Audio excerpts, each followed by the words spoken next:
नमस्कार, श्रीकांत उमरीकर. आपण पाहतात अॅनलायझर. लाईक करा, शेअर करा, सबस्क्राईब करा.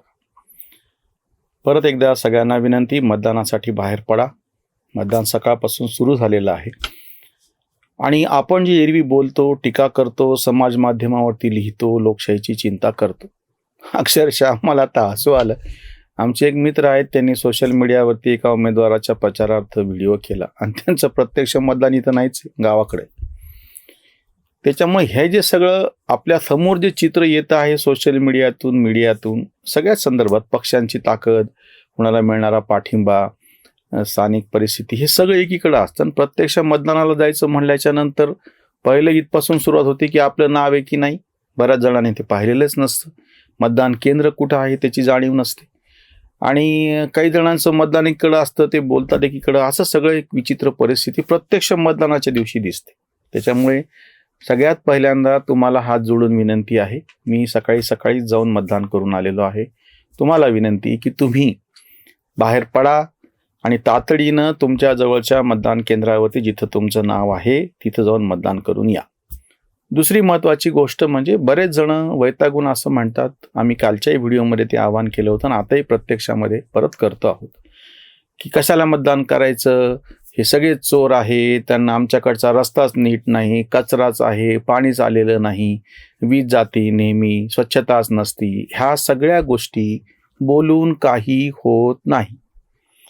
प्रत्यक्षामध्ये तुम्ही जोपर्यंत कृती करत नाही, म्हणून मी कालच्या व्हिडिओसारखंच आज परत आवाहन करतो, तुमची नाराजी असेल तर त्या नोटाच्या बटनवरती नोटाचं बटन दाबून तरी सांगा, पण तुमची नाराजी हे सिद्ध होऊ द्या.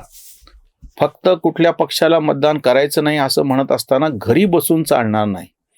जे मतदान होणार नाही ते फक्त मतदान झालं नाही म्हणून त्याची नोंद असते, पण ते कशासाठी होतं ह्याची नोंद नसते. तुम्ही एखाद्या उमेदवाराच्या समोर जसं बटन दाबता त्याच पद्धतीनं नोटाचं बटन सुद्धा हा अधिकार तुम्हाला 2014 पासून दिलाय. भले आम्ही त्याच्यावरती यापूर्वी किती टीका केली असो, पुढेही करत राहूत, पण ज्यांची ही नाराजी आहे त्यांनी पण घरी बसू नका. प्रत्यक्ष नोटावरती का होईना त्या ठिकाणी मतदान करा. दुसरा जो मुद्दा आज जरा मला वेगळा तुमच्या समोर ठेवायचा आहे. 2 दिवसापूर्वी माझ्या घरी जेव्हा त्या प्रत्यक्ष BLOनी त्या पोलचिट्स आणून दिल्या, सरकारी पोलचिट्स, कुठल्या पक्षाच्या वगैरे नाही. माझ्या वृद्ध आईवडिलांना ह्या गोष्टीचा आनंद झाला की कोणीतरी प्रत्यक्ष अशी आपली दखल घेते आहे, घरापर्यंत येऊन. एरवी राजकीय पक्ष ते पोलचिट्स वापरायचे. ह्या सगळ्यांनी जी बोंब केलेली आहे ना, आधीचे मला वाटतं राजीव कुमार त्यांचं नाव आणि आता ज्ञानेश कुमार, या दोन्हीही मुख्य निवडणूक आयुक्तांनी भारतभराच्या विविध निमित्ताने पत्रकार परिषद घेताना प्रत्यक्ष ही व्यवस्था कशी बदललेली ह्याची इतके बारकावे सांगितलेले आहेत, पण आमच्या पत्रकारांना ते ऐकूनच घ्यायची नाही. वेगळीच बोंब करायची आहे. म्हणजे आता बघा, राज ठाकरे सारख्यांचं आत्ताचं भाषण आहे की त्या EVM मध्ये भाजप आधीच 2,500 मतं घुसळून टाकणार, जेव्हा की प्रत्येक EVMची मर्यादा ही 2,000च्या आतली आहे. ज्या ठिकाणी 1,000-1,200 मतदान आहे त्याच ठिकाणी केंद्र उभं केलं गेलेलं आहे. जास्तीत जास्त केंद्रांची संख्या वाढवलेली आहे, कमी लोक आणि जास्त मतदान केंद्र, ह्याच्यामुळे जेणेकरून ते सुलभ व्हावं मतदान, ही प्रक्रिया. दुसरी गोष्ट म्हणजे BLO ज्या पद्धतीनं काम करत आहेत, मी BLO शब्द वापरलाय, जे गव्हर्नमेंट ऑफिसर आहेत ते, BLA नाही, एजंट नाहीत राजकीय पक्षाचे, ते वेगळं. हे सगळे लोक अतिशय तत्परतेनं व्यवस्थित काम करतात आणि आम्ही कारण नसताना त्यांना शिव्या घालतो. आत्ता निवडणूक प्रक्रिया चालू झालेली आहे, म्हणून मी पहिल्यांदा तुम्हाला आव्हान हे करतोय की जाऊन शांततेनं मतदान करा, ह्या सगळ्या प्रक्रियेला सहकार्य करा. पहिल्यांदा पहिला आम्हाला लोकशाहीचा जो विजय होतो आहे, या सगळ्यातून जास्तीत जास्त मतदान होतं आहे, त्याचं जास्त कौतुक आहे. निकाल काय लागला, कुठला पक्ष त्याला सत्ता आली नाही आली, हा नंतरचा मुद्दा आहे. सगळ्यात पहिल्यांदा तुम्ही सर्वसामान्य मतदार आणि ते काम करणारे सगळे तिथले लोक, हे सगळे काही कुठल्या राजकीय पक्षाचे बांधील नाही आहेत. त्यांचे कार्यकर्ते बाजूला ठेवा, फक्त प्रत्यक्ष पक्षाचे सदस्य ते बाजूला ठेवा. आम्ही सर्वसामान्य मतदार आणि हे सगळे त्या ठिकाणी काम करणारे सरकारी कर्मचारी, अधिकारी, आपण हे सगळे मिळून ही व्यवस्था पुढे नेतो आहोत. लोकशाहीचा विजय ह्या आपल्या कृतीतून पहिल्यांदा त्याचा पाया बळकट होतो आहे. त्याच्यामुळे जसं तुम्ही स्वतः तुमचं नाव शोधा, ताबडतोब त्या केंद्रावरती जा, मतदान करा.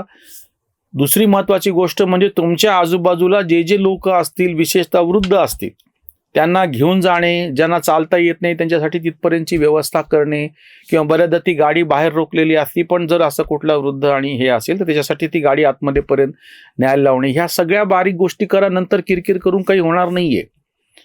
तुमचं नाव आहे की नाही हे तपासायचं नाही आणि नंतर बोंब मारायची की माझं मतदान ह्याच्यात नावच नाहीये, मग परत लोकशाहीच्या नावानं, मग परत ईव्हीएम मॅनेज झालं, व्हीव्हीपॅट अशी आहेत, मत चोरी झाली, वोट चोरी झाली, सुरू.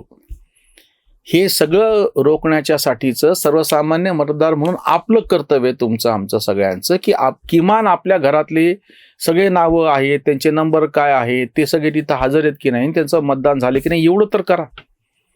त्याच्यानंतर आपल्या अपार्टमेंटचं, आता हे सगळं महानगरी आहे त्याच्यामुळे बऱ्याच ठिकाणी एकेका अपार्टमेंटमध्ये जवळपास 50-50, 60-60, 100-100 सुद्धा मत आहेत काही ठिकाणी.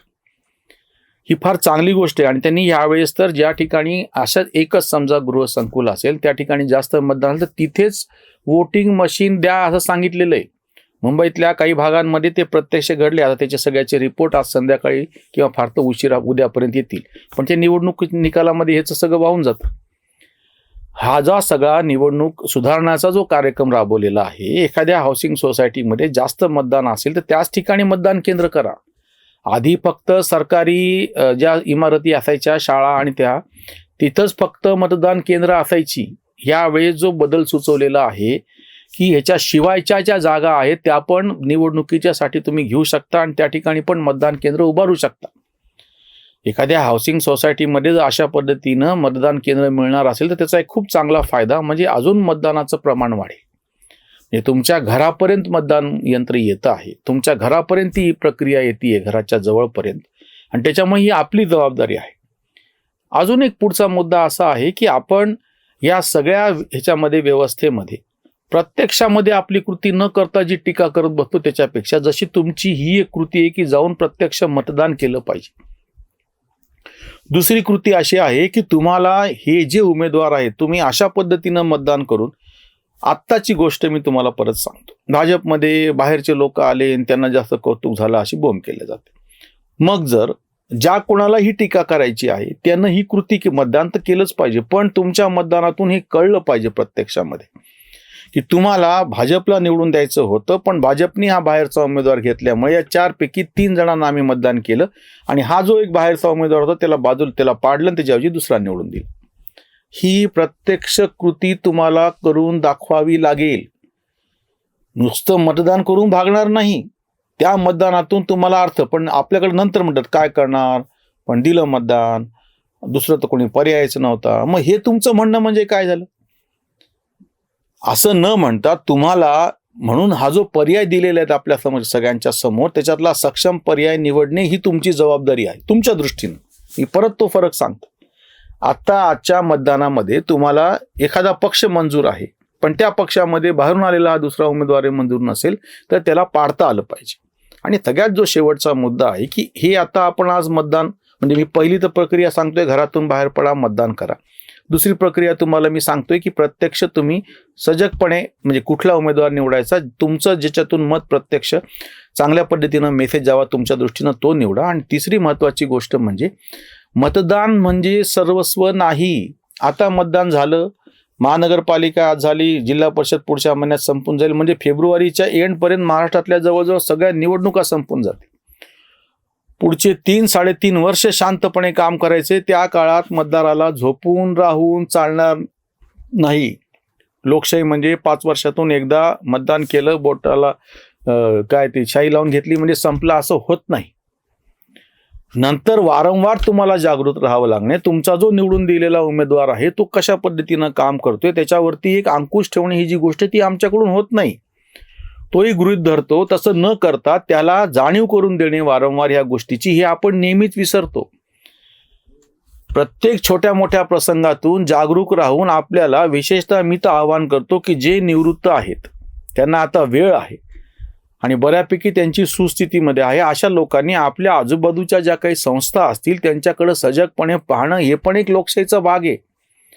सरकारचा निधी कुठं जातो आहे, तो कशा पद्धतीनं काम करतोय, किमान आपल्या गावातल्या, आपल्या गल्लीतल्या, आपल्या विभागातल्या तरी सगळ्या नागरी सोयी सुविधा कशा पद्धतीनं आहेत यासाठी वारंवार लक्ष देणे, वारंवार डोळ्यात तेल ठेवून जागं राहणे भाग आहे. अन्यथा ज्यांना निवडून दिलेलं आहे ते लोक डोक्यावर बसतात आणि नंतर तुम्ही तक्रार करता की डोक्यावर कसे बसलेत म्हणून. परत एकदा तुमच्या सगळ्यांना विनंती, घराबाहेर पडा, मतदान करा, नुसती बडबड करू नका, प्रत्यक्ष मतदान करा. इथेच थांबूयात. धन्यवाद. जागृतीचा विधायक बुरुज